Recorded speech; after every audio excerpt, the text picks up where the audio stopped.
এত ভাবছিস?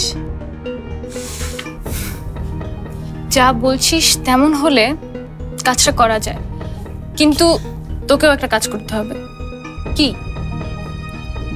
রুমি ভাইকে তোর সরি বলতে হবে। ইম্পসিবল।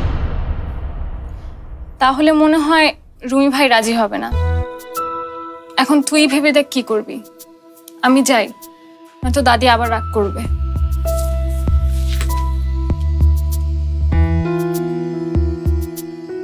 আমি সরি বলবো? ঠিক আছে, দরকার হলে বলবো।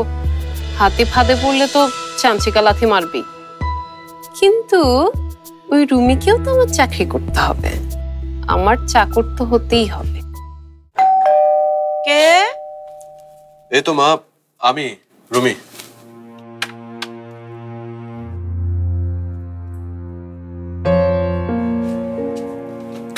কে রে, তোর মুখটা এত শুকনো শুকনো লাগছে কেন?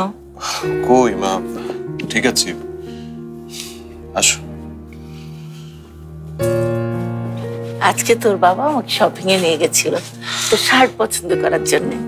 মা, তোমরা আবার এসব করতে গেলে কেন বলো তো? আমরা না করলে আর কে করবে শুনি? ঠিক আছে, আর কিছুদিন যাক, বাড়িতে নতুন মানুষ আসুক, তারপর আর করবো নাকি বলবো? সে প্রথম দিন থেকে দেখছি যে মাত্র 2টো শার্ট পরে অফিসে যাবে, এতটা বেখেয়ালি হওয়া ঠিক না। নাও এখন পরে দেখো মাপ মতো হয়েছে কিনা দেখো।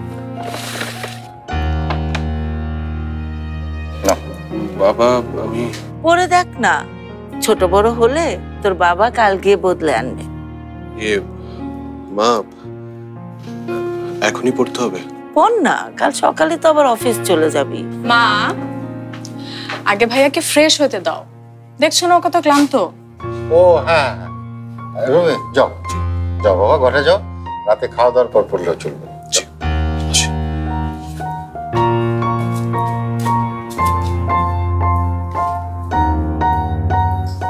আমার মনে হয় কালো রঙের শার্টটাতেই রুমিকে ভালো মানাবে। ফিরোজা রঙেরটা বেশি ভালো লাগে। না না, কালো রঙেরটাই। ফিরোজা। মা, ভাইয়াকে সব রঙেই ভালো লাগবে, আফটার অল ও তোমাদের ছেলে।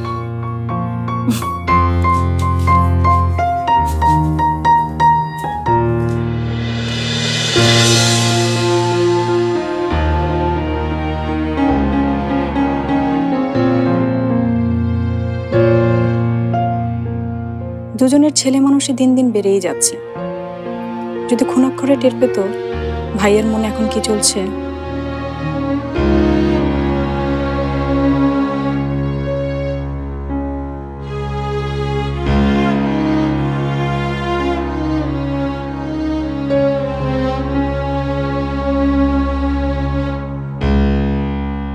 আজকর চাচার হেল্প ছাড়া এই শহরে চাকরি আমি পাবো না। একটা ব্যবসা তো শুরু করতেই হবে, কিন্তু ইনভেস্টমেন্টের টাকা কোথায় পাবো? টপুর কাছ থেকে ওই টাকা আর ফেরত নেওয়া যাবে না।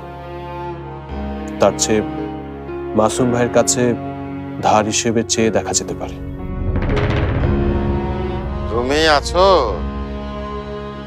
বাবা, আপনি কষ্ট করে আসতে গেলেন কেন? আমাকে বলতেন, আমি ঘরে চলে আসতাম।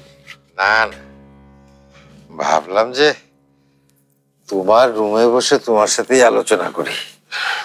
খাবার টেবিলে তো আর সব আলোচনা করা যায় না। বসো বসো বসো, দেখো তো বাবা সব ঠিক আছে কিনা।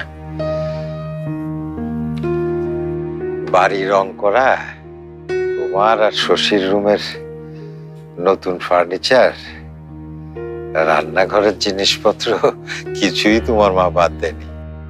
বললো যে নতুন করে যখন কিছু করবে ভালো করেই করো। আমি হিসেব করে দেখলাম যে